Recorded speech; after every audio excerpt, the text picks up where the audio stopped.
and a drive to procreate. All right, friends, I'm going to go through some recent current event type stuff, my opinion on these things, and other talking points I wanted to mention. Last week I talked about the incident where excess vented propane from a couple of 10-gallon propane tanks on my dad's sailboat exploded when I opened the cabinet they were stored in because I smelled a strong smell. Somebody probably didn't tighten down the thing, but probably spaced out and forgot to tighten it down, I imagine. But I mean, that shouldn't happen. But I'm not sure what you could do to prevent something like that, except I mean, if I didn't discover that, the whole boat could have blown up. If it had built up enough in there, think about it. I might have gotten that little explosion in my face. I might have saved my dad's yacht. So he lost a finger. He lost his index finger, almost his thumb, on his left hand in the process of building that boat on a 10-inch bench saw. That's another story. He ended up at the same hospital that my son, my third child, my son was born at. It's a Catholic-run Dominican hospital in Santa Cruz. My two daughters, they still had a community hospital there. They were both born at the community hospital. They shut down or changed ownership or whatever. I don't know how it worked, but the only one that he could go to was that one. And I'm pretty sure they gave him a hepatitis B shot on day one. He died 2 weeks later. So I don't know. Since they didn't do an autopsy, they didn't check to see if it's possible that happened. Because I know Senator Rand Paul said he would never allow his baby to be vaccinated on day one. Because you're supposed to let the natural immune system build up the mother's milk and all that. So I'm just saying, I'll never know, I suppose. But I would like to have known at that time about this vaccine damage fund, and somebody, from the police department informed me on that. I would have appreciated that. Because, they always investigate. They send detectives by. I mean, somebody dies. They always got to check it in. Did the parents kill the kid, But, no, he's born perfectly healthy.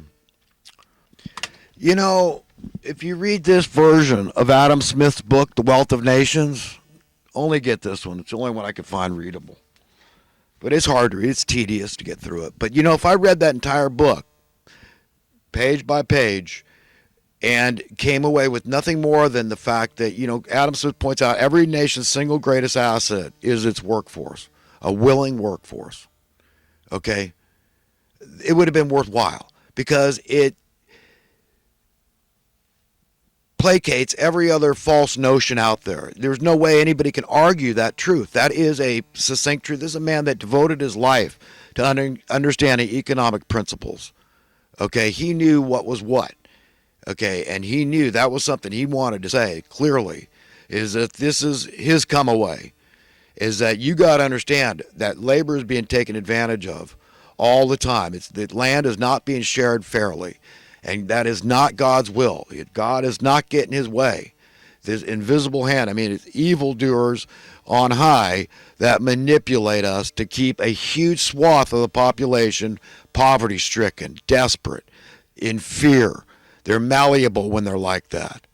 It's sick. I watched Marty Stouffer's Wild America show, and it had a great piece. It was doing these bears in Alaska.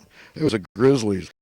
But man, oh man, it was something else. Watching the female bear with her cubs fight. She kicked butt. This male was a lot bigger, but he was trying to bully her, and she just got fierce. It was crazy, man. I just love that stuff, man. That stuff, that's God. All the flora, all the fauna, it's all God. God is quite a character, my friends. The dinosaurs, God. A restaurant in Southern California is only allowing unvaccinated people. That's kind of refreshing. Mainstream media reporters, speakers with these lilting voices at the end of a sentence where it just peters out. They try to put you to sleep. They're insufferable to listen to. It just agonizes me. I just want to pull my hair out, cut my wrist or something. Allegorically speaking, of course. So the solutions are a federal minimum wage workers union. That's it. Somebody's got to organize it. It's got to be federal. That's it, man. and a well-orchestrated rental housing strike, a boycott. That's it. You need to bring the price of housing down. We need to stabilize wages and the cost of living if we're ever to hope to turn this wealth and imbalance, this wealth disparity around. It's our only hope. Got to demand it. Nobody's handed out. Let God work through you. All you got to do is just not be cowardly and speak truth to power and make your argument irrefutable. That's it. Make it clear, concise, and inarguable. You know, sometimes I think the people in the food industry ought to play hardball with the people in the housing industry because these are both essential human needs, so they're fair comparisons.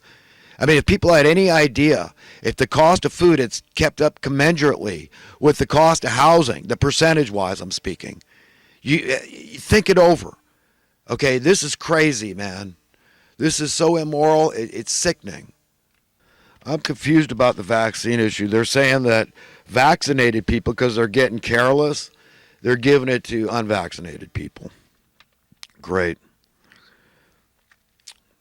But, I think we got to ask ourselves, look at the lifespan of doctors. See if you think that's a reasonable lifespan. Why is that? I mean, we need to ask these questions. It's low. There's people that love you that don't even know you. They're strangers, and they would die in your stead. Often they're in law enforcement and in the military. Okay, that's as good as it gets. But at the end of the day, none of us can save anyone else's life. We stand alone, and when we're going to meet our Maker, we're on our own, mano on mano. All right, friends, I'm quickly on to some thoughts from this last week or so. When people are small-minded, they have an inaccurate opinion of their own worth and inevitably project their low self-esteem upon others. We must understand that it is not our opinions of ourselves that really counts. Rather, it is only our owners, our divine parents, God's opinion that really counts. Our worth is not established by our lot in this fleeting life, like our careers, our jobs. Rather, it is predetermined from on high. And that's great worth, all of us. God wants friends, eternal friends, loyal friends, trustworthy friends, of their own free will and accord. Oh, how things like perception and perspective invariably change with age. Whenever controversy should come between friends, strangers, or family, which invariably it always does, we ought take a moment to be introspective. Ask ourselves, do we want this person or these people to at least do their level best to give me the benefit of the doubt regarding any specific issue? If so, am I offering them the same thing? How would you feel if you had personally chosen, per your God-given prerogative, chosen to do your level best to be an upstanding, virtuous, decent human being in your life, bound by things like logic, truth, right values, principles, convictions, and genuine love for your fellow human being? Yet you were forced to live in a world, in a society, whereby no one else was like you. They had no governor, no boundaries. They simply didn't value the precepts of logic contained in the Golden Rule. Eventually, they will all get their due comeuppance. In the meanwhile, it is very difficult for the righteous to find happiness in a world such as this. Whether anyone considers me a friend or foe or otherwise, I want everyone to know this much about me, that I promise never to play mind games, also known as head games. And if I am going to offend you, I'll do it spontaneously and to your face. And if later I realize I was acting in a mean, arrogant, or self-righteous a-hole type of way, I will be repentant and truly sorry. Genius inspires genius. If you weren't numbered within the, quote, essential workers class, classification, then obviously by default position you were arbitrarily numbered within the expendable workers classification. Nevertheless, you do have value as a rent or mortgage slave. Well, friends, I got to go. Listen, best to everybody. Have a wonderful day. Have a wonderful eternity. And try your best to be a nice human being and be honest, have the right values, and love your fellow man. Treat others